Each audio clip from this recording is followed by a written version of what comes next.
अच्छा हाफिज शारिक साहब, ये बताएं कि दुनिया के जो तमाम बड़े मज़ाहिब है, अब मैं तब बड़े मज़ाहिब कह रहा हूँ तो आप मशरिक़ वस्ता को भी ले लीजिए, ईरान को भी ले लीजिए, हिंदुस्तान को भी, और चाइना और जापान और ये सब, तो इन मज़ाहिब का आपने माशाल्लाह एक तायराना निगाह और आपने बल्कि तहकीक से इन चीज़ों को देखा हुआ है, तो इसमें मुश्तरकात ज़्यादा है या इख्तिलाफात ज़्यादा है मज़ाहिब में, तमाम को सामने रखें तो आप?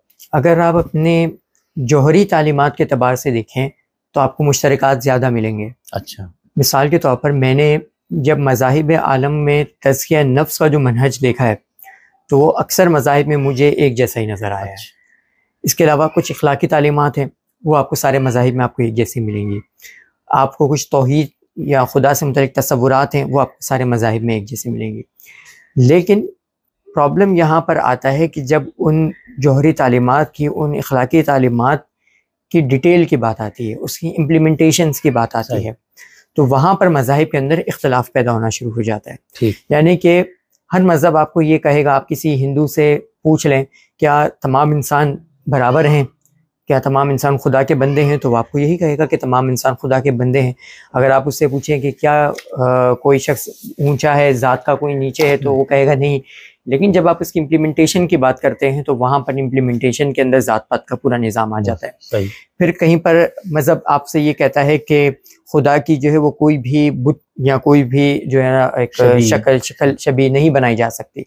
उसूल के तौर पर तो सारे मज़ाहिब मुत्तफ़िक हैं, लेकिन बहुत सारे मज़ाहिब ने, मज़ाहिब से मुराद मज़ाहिब के पैरोकारों ने इससे फिर डेविएट भी किया है। सही। तो अगर आप इखलाकी तालीमात के एतबार से देखें, उसूल के एतबार से देखें, तो सारे मज़ाहिब एक ही उसूल पर खड़े हुए हैं। सब, हर मज़हब आपको ये कहेगा कि मोहब्बत करें, हर मज़हब आपको ये कहेगा कि सच कहें, हर मज़हब आपको यही कहेगा कि ज़िना ना करें, ठीक है। लेकिन जब आप उसकी इतलाक़ की बात कर रहे हैं तो उन्हीं मज़ाहिब के अंदर आपको ज़िना भी मिलेगा जिसका मज़हबी जवाज़ भी आपको मिलेगा, उन्हीं मज़ाहिब के अंदर आपको झूठ भी मिलेगा जिसका मज़हबी जवाज़ भी आपको मिलेगा। सही, सही। तो उसूल के अंदर तो सब मुत्तफ़क़ हैं, लेकिन उसकी इम्प्लीमेंटेशन के अंदर सारे इख्तिलाफ़ात जो है रोनुमा होते हैं। और मेरा ख्याल है कि इस्लाम का सबसे बड़ा इम्तियाज़ ही यही है कि इस्लाम ने कोई, कुरान का भी यही दावा है कि इस्लाम ने कोई नई बात तो नहीं बयान की, वही बातें जो पहले सहीफ़ों के अंदर बयान की गई है, लेकिन इस्लाम ने उसको बिल्कुल आला इंतहाई दर्जे के अंदर उसको अप्लाई भी किया है अपने पूरे निज़ाम के अंदर। सही।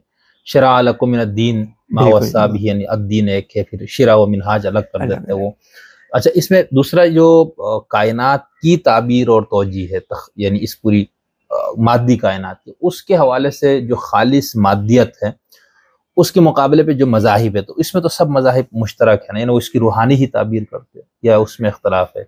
इसमें हिंदुओं के और बुद्ध मत के कुछ आप फ़लसफ़ों को दे सकते हैं, कुछ इस्तिस्ना दे सकते हैं। अच्छा। लेकिन मजमूई एतबार से अगर आप देखें तो तमाम मज़ाहिब इंसान के अंदर एक रूहानियत को तस्लीम बहरहाल करते हैं। सही। यानी आपकी मादियत जो है, वो साइंस जो है वो आपकी रूह को तस्लीम नहीं करती, लेकिन आपका बुद्ध मत है या दीगर जो मज़ाहिब है, अगर आप ये पूछें कि तमाम मज़ाहिब के अंदर एक ऐसी चीज़ जो मुश्तरक है, तो उसके उन तालीमात के अंदर एक चीज़ तो रूह का तस्वुर भी है। हर मज़हब रूह के वजूद को लाज़मी तौर पर मानता है। सही। बहुत शुक्रिया।